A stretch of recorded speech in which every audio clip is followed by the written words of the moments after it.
안녕하세요. 신탁 등기된 부동산 안전하게 매매 또는 임대차 계약할지 필요한 내용들을 알아보겠습니다. 먼저 용어의 설명인데요. 위탁자는 신탁자를 보고 말하는 것이고요. 담보 신탁 시에는 대체적으로 세무자입니다. 수탁자는 신탁을 받은 자이고요. 부동산 신탁 등기가 무엇인지 설명드리겠습니다. 부동산 신탁 등기는 부동산 소유자가 관리나 처분, 개발을 신탁회사에 위탁하여 정해진 신탁 보수를 지급하는 것입니다. 신탁은 일반 담보대출과 달리 더 많은 금전을 대출받을 수 있어서 많이 지금 이용되고 있습니다. 부동산 취득자금 또는 개발자금의 융통을 위해서 부동산 담보 신탁을 결정하는 분들이 대부분인데요. 신탁 등기가 있으면 수탁자 명의로 돈을 입금해야 안전하기 때문에 반드시 확인을 한 후 계약을 해야 임대차의 경우 추후에 대항력이 발생하여 보증금 등을 보호받을 수 있습니다. 부동산 신탁의 종류인데요. 네 가지로 나눠져서 첫 번째가 담보 신탁이고, 두 번째가 처분 신탁, 세 번째가 관리 신탁, 네 번째가 개발 신탁입니다. 담보 신탁은 신탁 계약 후 수익 정권을 담보로 위탁자가 금융기관에서 융자를 받을 수 있습니다. 빌린 돈을 상환하지 못할 때는 그 부동산을 처분하여서 차입금을 상환하게 되어 있습니다.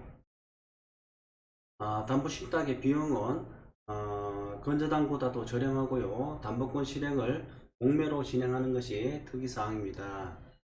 처분 신탁은 신탁회사의 명의로 소유권 이전 등기를 한 뒤 해당 부동산의 매매를 진행합니다. 임차인, 건물, 소유권 일체 관리 방식과 소유권만 관리하는 방식으로 나눠지겠습니다. 관리 신탁인데요. 부동산 관리를 전적으로 수탁자가 맡아서 하는 것이 관리 신탁입니다. 개발 신탁은 입지와 이용 계획을 바탕으로 건물을 신축하고 임대나 관리 처분을 맡아서 하고 그 사업 수익을 위탁자에게 돌려주는 것이 개발 신탁입니다. 신탁 등기 원부의 내용인데요. 첫 번째, 부동산 담보 신탁 계약서가 있고요. 여기에는 위탁자와 수탁자가 기재되어 있습니다.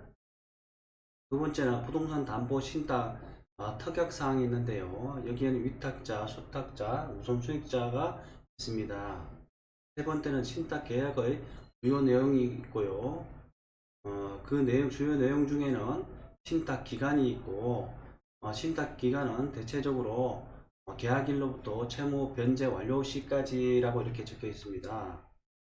두 번째, 수익자 있고요. 수익자에는 1순위가 있고 법인명, 법인번호, 주소가 기재되어 있습니다. 그 다음에 위탁자가 있고요. 성명, 생년월일, 주소가 기재되어 있습니다. 세 번째, 주채무자가 성명, 생년월일, 그 다음에 주소가 이렇게 기재되어 있습니다. 네 번째, 수익정권 발행 금액이 있는데요. 1순위, 우선수익자, 우선수익권, 한도 금액, 이러한 내용들이 기재되어 있습니다. 다섯 번째는 부동산 목록이 있고요. 여섯 번째는 부동산 담보 신탁의 보수가 기재되는데, 보수는 기준금액이라든지 수익정권 발행 시마다 이렇게 적혀 있고 일시납이 대체적으로 정액으로 되어 있습니다. 그 다음에 신탁 등기 시 신탁 등기 원부를 확인해야 되는데요. 보통은 건설회사 명의로 소유권 보존 등기를 하고 난 후에 부동산 신탁회사에게 신탁 등기한 형태로 담보 신탁이면 신탁원부 신탁관계인란에 1순위 우선수익자로 금융기관 등이 명기되어 있을 것이며, 신탁원부 특약사항 등의 신탁 부동산의 매매 시 매매 대금의 처리 및 대출금 변제, 소유권 이전과 관련한 내용 등이 자세히 표기되어 있습니다. 꼭 신탁 등기가 되어 있을지 확인하시기 바랍니다. 신탁 등기는 아파트 매매와 이전 등기인데요.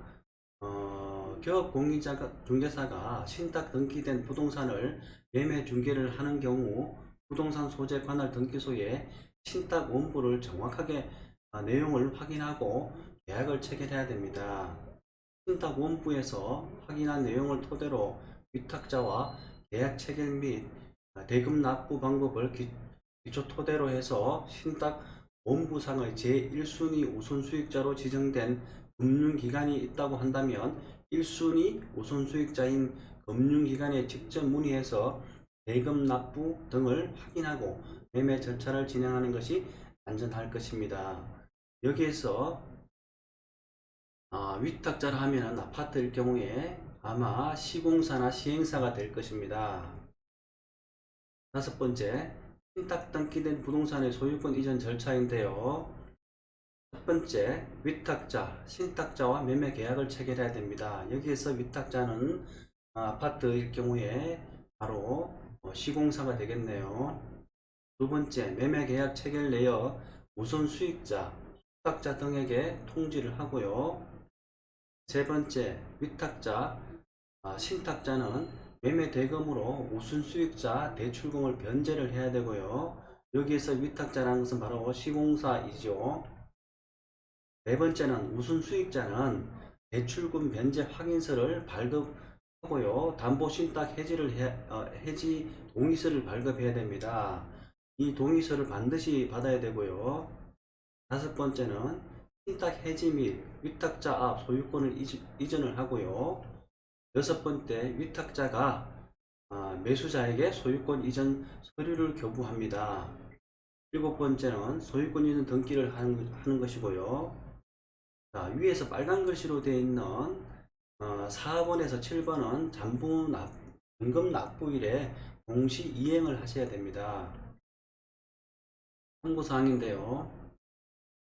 방금 전 페이지에서 절차를 전 페이지에 있는 내용과 같이 절차를 거쳐서 신탁 등기된 부동산의 소유권을 이전 등기를 진행하게 되는데, 혹여 위탁자가 매매 대금으로 금융기관의 부채를 상환하지 않고 유용하게 될 경우 금융기관 입장에서는 신탁 해지 동의서를 발급하지 않을 것이고, 그렇게 되면 매수자는 소유권을 취득하지 못하게 되는 경우도 발생할 수도 있습니다.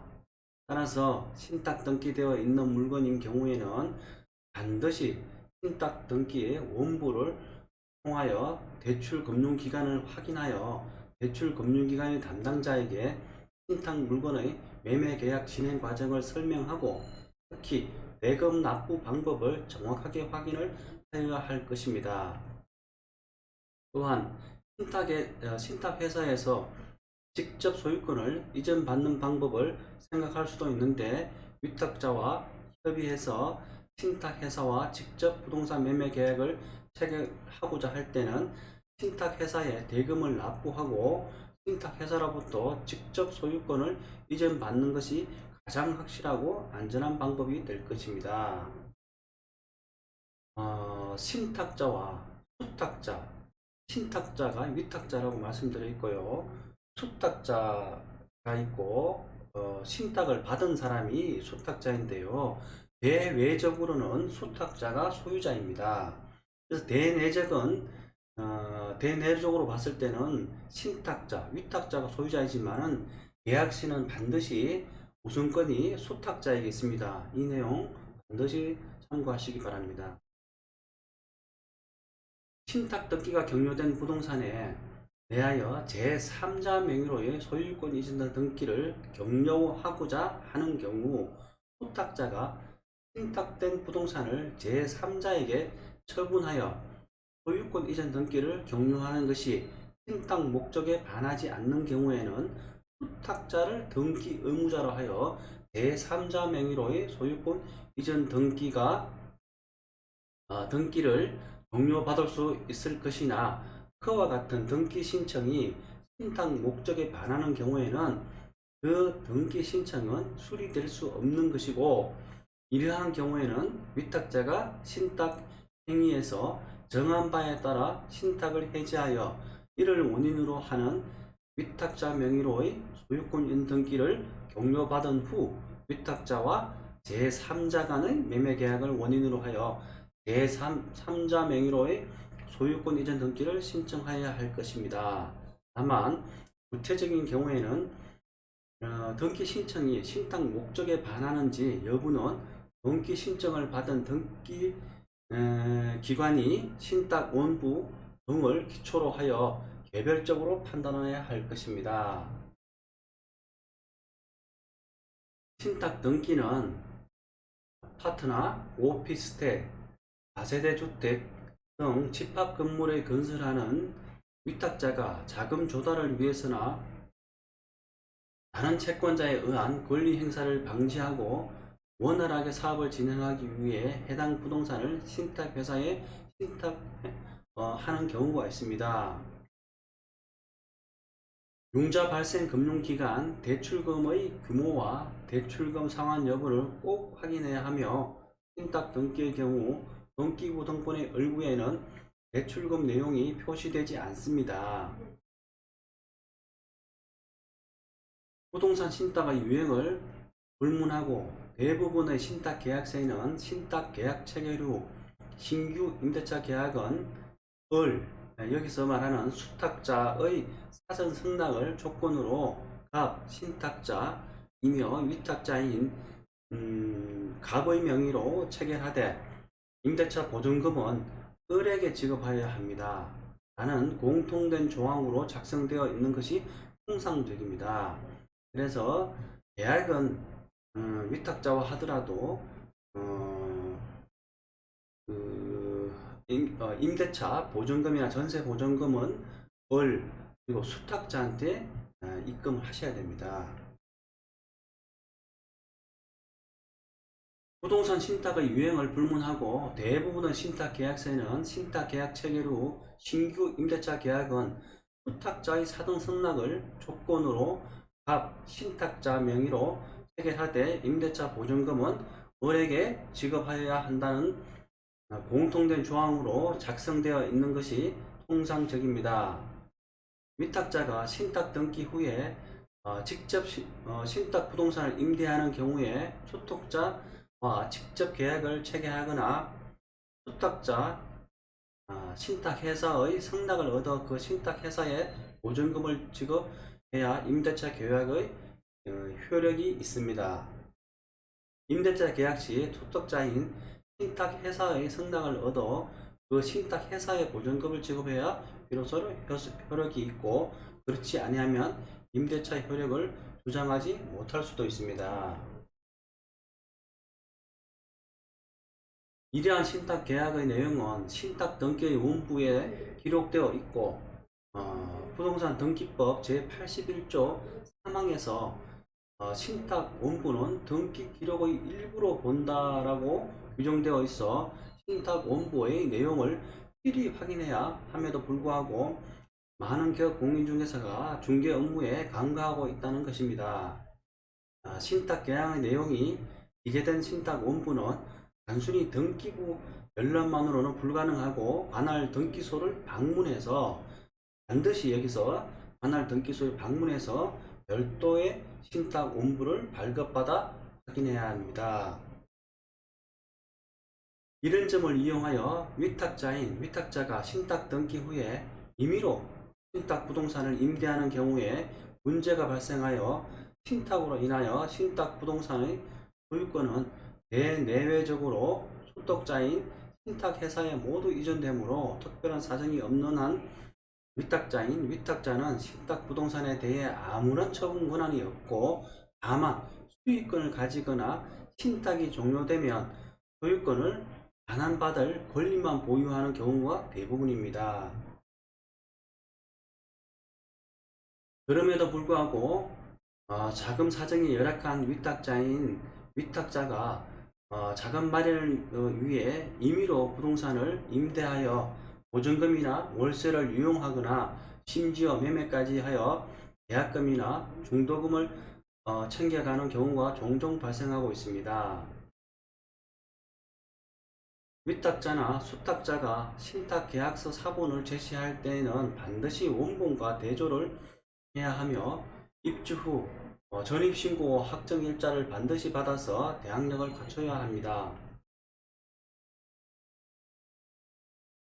부동산을 임대하거나 관리비 등 수익에 대해서는 원칙적으로 채탁자가 수익자로 되어 있으나 제3자로 되어 있는 경우도 있으므로 유의해야 합니다. 즉 월세, 임대차 계약의 경우에는 월세는 수익자에게 입금되어야 합니다. 감사합니다. 오늘은